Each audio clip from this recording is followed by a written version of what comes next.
අපි එනම් බලමු මේ කෑම එක දැකලා එයා කොහොමද රියැක්ට් කරයිද කියලා. අපි අද වෙනස් විදිහට පොල් සම්බෝලයක් හදමු.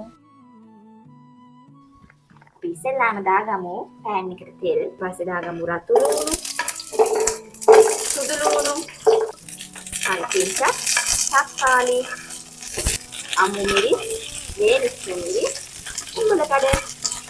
අපි දැන් හොඳට මේ ටික බද ගන්න ඕන. මේක හොඳට මේ වගේ වෙනකම් බද ගන්න ඕන. ඊට පස්සේ අපි අරගෙන වංගෙඩියට දාගමු.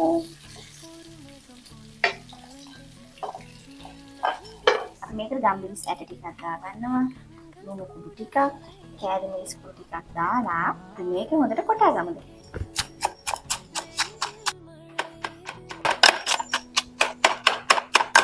අපි දැන් මේ කොටාගත්ත පේස්ට් එක පොල් වලට දාමු.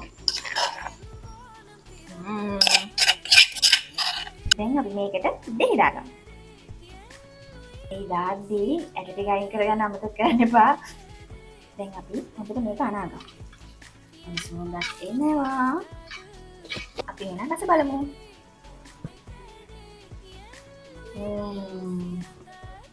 නියමයි.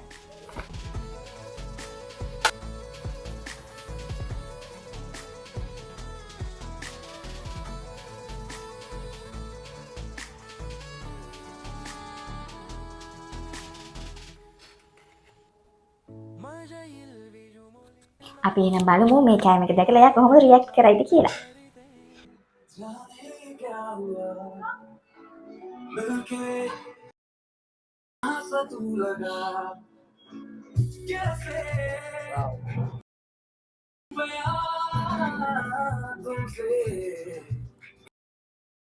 රසයිද? බාල මට කටක් කවන්න. කවන්නද? නැත්තම් උයලක් දීලා.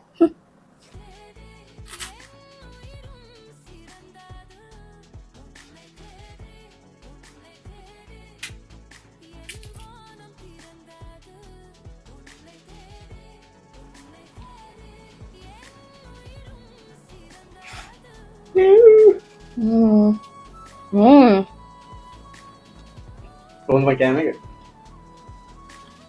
මම හදුවේ හොඳයි.